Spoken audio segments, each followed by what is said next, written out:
വചനവീഥിയിലൂടെ father ജെ.ബി. Puthur.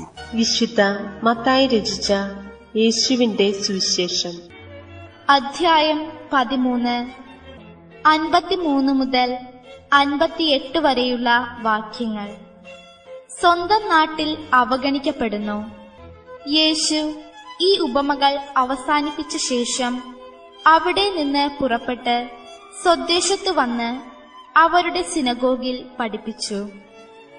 അവർ വിസ്മയഭരിതരായി ചോദിച്ചു, ഇവന് ഈ ജ്ഞാനവും ശക്തിയും എവിടെ നിന്ന്? ഇവൻ ആ തച്ചന്റെ മകനല്ലേ? മറിയമല്ലേ ഇവന്റെ അമ്മ?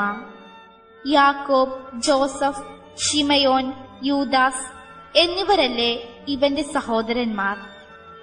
ഇവന്റെ സഹോദരിമാരെല്ലാം നമ്മുടെ കൂട്ടത്തിലുണ്ടല്ലോ. പിന്നെ അവന് ഇതെല്ലാം എവിടെ നിന്ന്?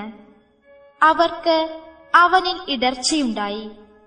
യേശു അവരോട് പറഞ്ഞു, പ്രവാചകൻ സ്വദേശത്തും സ്വഭവനത്തിലുമല്ലാതെ മറ്റെങ്ങും അവമതിക്കപ്പെടുന്നില്ല. അവരുടെ അവിശ്വാസം നിമിത്തം അവൻ അവിടെ അധികം അത്ഭുതങ്ങൾ പ്രവർത്തിച്ചില്ല. സ്വന്തം നാട്ടിൽ അവഗണിക്കപ്പെടുന്ന പ്രവാചകൻ. സ്വർഗരാജ്യത്തെ സംബന്ധിച്ചുള്ള തന്റെ തനിമയാർന്ന ദർശനങ്ങൾ ശ്രോതാക്കളുമായിട്ട് പങ്കുവച്ചതിനു ശേഷം യേശു താൻ വളർന്ന പട്ടണമായ നസറത്തിലേക്ക് ഒരു സന്ദർശനത്തിനായിട്ട് പോയതായിട്ടാണ് സുവിശേഷത്തിൽ നിന്ന് നാം മനസ്സിലാക്കുന്നത്.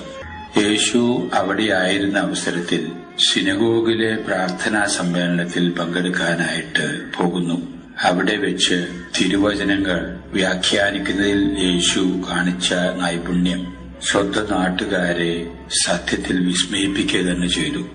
യേശുവിന്റെ അധരങ്ങളിൽ നിന്ന് അടർന്നു വീഴുന്ന വിജ്ഞാനത്തിന്റേതായിട്ടുള്ള സ്ഫുലിംഗങ്ങൾ കേട്ട് അവർ വിസ്മയഭരിതരായി എന്ന് സുവിശേഷകൻ നമ്മോടായിട്ട് പറഞ്ഞു തരുന്നു.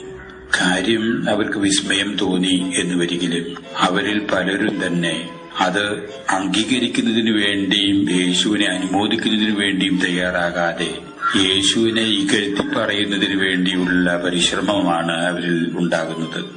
അസൂയയായിരിക്കണം അതിന് നിദാനമായിട്ട് നമുക്ക് കാണാവുന്നത്. അവർ യേശുവിന്റെ പിതാവിന്റെയും മാതാവിന്റെയും മറ്റു കുടുംബാംഗങ്ങളുടെയും ഒക്കെ സാഹചര്യങ്ങൾ നന്നായിട്ട് മനസ്സിലാക്കുന്ന വ്യക്തികളായിരുന്നതുകൊണ്ടും കൂടെ പിതാവിന്റെ ജോലി പ്രത്യേകം പരാമർശ വിഷയമായിട്ട് യേശുവിനെ പറ്റി ജനങ്ങളോടായി പരസ്യമായിട്ട് പറയാനിടവരുന്നു. ഇവൻ ആ തച്ചൻ യൗസേപ്പിന്റെ മകനല്ലേ? പിന്നെ ഇവൻ ഇത്ര വലിയ സത്യങ്ങളും തത്വങ്ങളും പഠിപ്പിക്കാനുള്ള ജ്ഞാനം ഇവന് എവിടെ നിന്ന് കിട്ടി? ഈ രീതിയിലാണ് യേശുവിനോട് പുച്ഛഭാവം കാണിക്കാൻ അവരിട വന്നത്. മറ്റു ചില നാട്ടുകാർ ഇവന്റെ അമ്മയെ മറിയം നമുക്ക് അറിഞ്ഞുകൂടെ? കുടുംബാംഗങ്ങളുടെ ജോലിയും അവരുടെ പാരമ്പര്യവും ഒക്കെ നമുക്കറിയാം. ഇവൻ ഇത്രയോ ജ്ഞാനവും മികവും പുലർത്താൻ ഇവൻ എന്താണ് അതിന് തക്കതായിട്ടുള്ള കുടുംബ പാരമ്പര്യം എന്ന രീതിയിൽ സ്വന്തം നാട്ടുകാർ യേശുവിനെ പുച്ഛിക്കുന്നതും പരിഹസിക്കുന്നതുമായിട്ടുള്ള ഒരു രംഗമാണ് അവിടെ ഉണ്ടായത്. യേശു തീർച്ചയായിട്ടും ആ പുച്ഛഭാവവും പരിഹാസവും ശ്രദ്ധിച്ചു. യേശു ശ്രദ്ധിച്ചുകൊണ്ട് തന്നെ പറയുകയാണ്, ഇസ്രായേലിന്റെ പാരമ്പര്യമനുസരിച്ച് രക്ഷാകര ചരിത്രത്തിലുടനീളം നമുക്ക് കാണാവുന്ന ഒരു സംഭവമാണിത്. ദൈവത്തിന്റെ വാക്താക്കളായിട്ട് അയക്കപ്പെട്ട പ്രവാചകന്മാരാരും തന്നെ സ്വന്തം നാട്ടിൽ ബഹുമാനിക്കപ്പെടാൻ ഇടവന്നിട്ടില്ല എന്നുള്ളതാണ് ഇസ്രായേലിന്റെ ചരിത്രം. തനിക്കും അത് ലഭിക്കാനിടവന്നു എന്ന് മാത്രം എന്ന ദുഃഖകരമായിട്ടുള്ളൊരു യാഥാർത്ഥ്യം അവരുടെ മുമ്പിലേക്ക് യേശു എറിഞ്ഞുകൊടുത്തുകൊണ്ട് സുവിശേഷകൻ നമ്മോടായിട്ട് പറഞ്ഞു തരുന്നു, യേശു അവിടെ കൂടുതലൊന്നും ദൈവികമായിട്ടുള്ള തന്റേതായിട്ടുള്ള പ്രവർത്തനങ്ങൾക്ക് ഒരു വേദിയാക്കാൻ ശ്രമിക്കാതെ അവിടെ വിട്ടു എന്നാണ് നമ്മോട് ആയിട്ട് പറഞ്ഞു തരുന്ന യാഥാർത്ഥ്യം.